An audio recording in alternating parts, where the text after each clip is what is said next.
Welcome back to the LS swap, the LS Swapped WRX. First of all, I'd like to apologize for the lack of videos. It pretty much just started with me not being motivated to make the videos of the build because I was focused on getting the build done. And that was in the springtime, I think. And then summer happened and I had to move.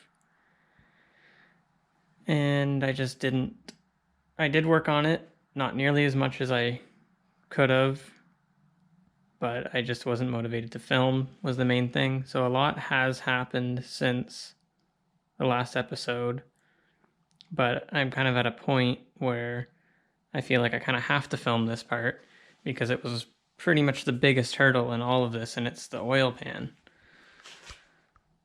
So there wasn't a commercially available one that would be perfect for my needs. There was one that it would have worked, but not great, and it was $800, and I couldn't justify spending that much money, especially if it doesn't really do what I need it to do. The one that I found was like a mid sump or a front sump. There was two different options on the website, but they were very deep. They were just as deep as this pan, or maybe slightly shorter. So it wasn't ideal. This is the LS4 pan. I bought the TIG welder down there to do this, I think. I don't know, it was so long ago now. I suck at TIG welding. I can't figure out how to do it on aluminum. I should start with mild steel or stainless and move to aluminum, but I don't have the time or patience to deal with the TIG welder at the moment. So I ended up figuring out how to run aluminum wire through my old Mastercraft boogerizer. And it worked all right for this one side. These welds suck. They're sealed though. So this was like me figuring out how to weld aluminum on MIG. And, you know, I'm not terribly happy with it, but it will work and you'll never see it once it's bolted up.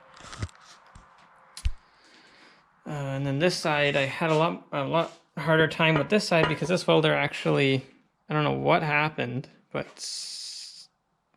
something went wrong with the wire feeding. I don't know, like it welds steel fine still, but it never really welded aluminum great, and at some point it just stopped doing it.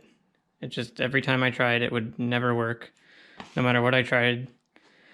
Then that led to me getting, not this welder, but a different one off Amazon, and it worked okay, but it didn't have fully adjustable settings, so it only worked for steel, which is completely useless to me for this project. And this welder here, also from Amazon, fantastic little thing. It was like $600, and obviously that kind of contradicts how much I wanted to spend on the pan, but I've used it for a lot of other stuff. I'm gonna have it for a long time. This thing's going, it can weld steel still, but I need to weld aluminum, and this can do it all, and it's actually great. I love this welder. It actually has a graphite liner. You can't see it, but there's a graphite liner that you can swap in and out when you're doing aluminum. It has the nice cast aluminum drive mechanism.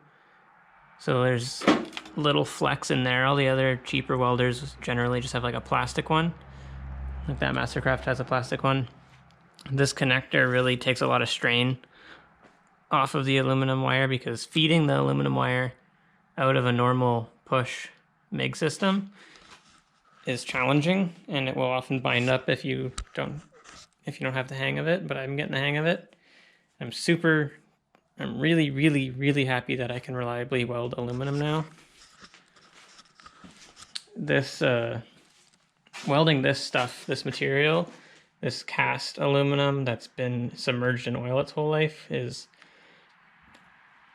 very, very difficult and frustrating, but it is doable. There's a couple brackets I welded.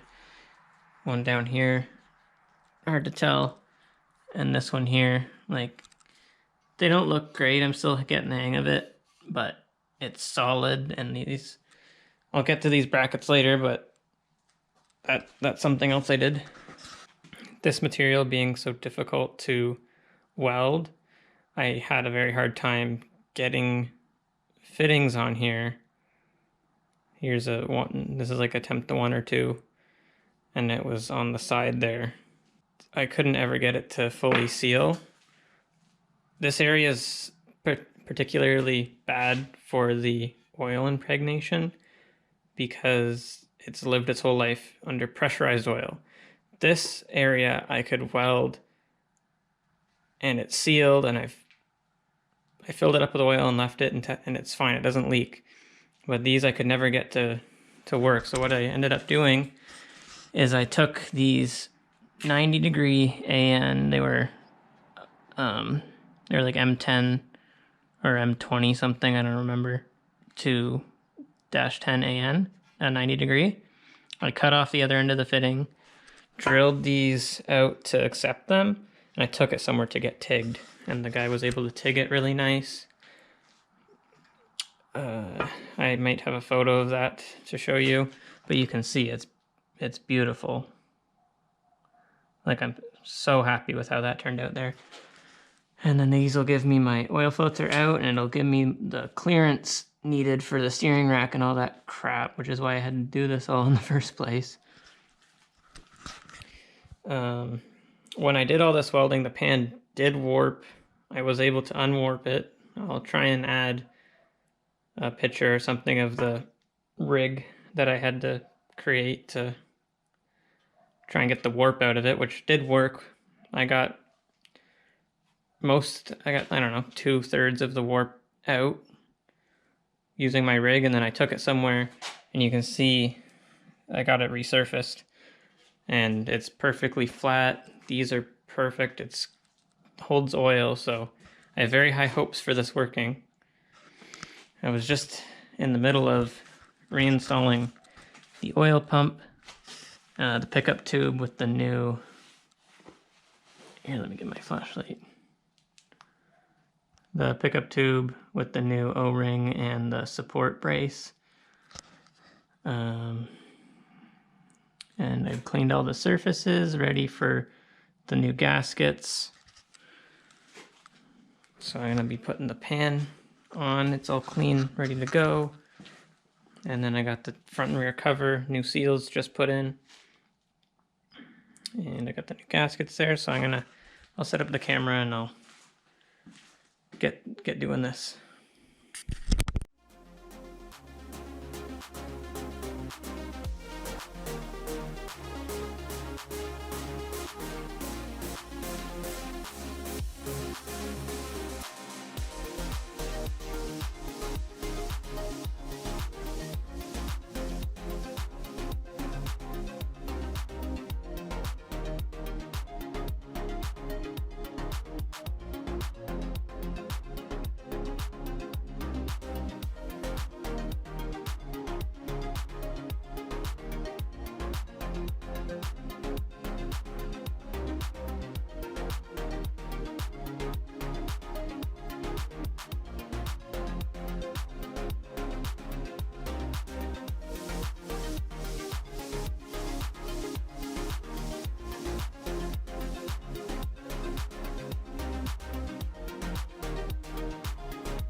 Well, I think that'll be it for this episode. Probably a little short one, but it's time for an update. I don't know if you could tell in the time lapse, but I had trouble getting some of these in near where the welding happened, so I think it warped this way, not just on the face of it. But I got them in. It was not pretty, but I think it'll be fine. So, yeah, thanks for watching this episode. Hopefully I keep making more, but no promises. I'll definitely make update videos, but I don't know if I can deal with the regularity that everything was before. Maybe, I don't know. We'll see. So I'll be looking forward to reading your comments. But yeah, thanks for watching.